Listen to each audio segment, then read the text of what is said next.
नमस्कार मित्रांनो, आज सांगली जिल्ह्यात एक अभूतपूर्व असा शिक्षकांचा मूक मोर्चा पाहायला मिळाला. प्राथमिक, उच्च प्राथमिक, माध्यमिक शिक्षक आणि शिक्षकेतर कर्मचाऱ्यांनी एकत्र येत शासनाच्या विविध धोरणांविरोधात आपला निषेध नोंदवला. 5 डिसेंबर 2025 रोजी शिक्षक संघटनांनी एकत्र येऊन स्थापन केलेल्या समन्वय समितीच्या माध्यमातून विश्रामबाग ते जिल्हाधिकारी कार्यालय असा भव्य मूक मोर्चा काढण्यात आला. हजारो शिक्षकांच्या सहभागामुळे परिसरात एकात्मता आणि प्रबळ निर्धाराचे वातावरण निर्माण झाले. मोर्चादरम्यान शिक्षकांनी काही महत्त्वाच्या मागण्या शासनाकडे मांडल्या. त्यामध्ये प्रमुख मागण्या अशा: टीईटी उत्तीर्ण अनिवार्यतेवर पुनर्विचार करून सर्वोच्च न्यायालयात पुनर्विचार याचिका दाखल करावी. 15 मार्च 2024 चा सांच मान्यता जी.आर. रद्द करावा.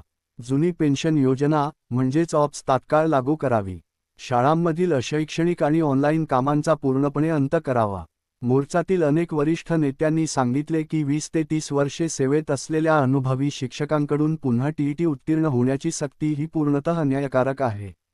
संचमान्यतेच्या नवीन नियमांमुळे ग्रामीण भागातील शाळांवर गंभीर परिणाम होऊ शकतो. अनेक शाळा बंद पडण्याची शक्यता निर्माण होत आहे आणि वाडी वस्त्यांतील मुलांचे शिक्षण धोक्यात येणार आहे. आंदोलनात सहभागी होणाऱ्या शिक्षकांचे 1 दिवसाचे वेतन कपात करण्याचे आदेश असतानाही हजारो शिक्षकांनी स्वखुशीने मोर्चात सहभाग नोंदवला.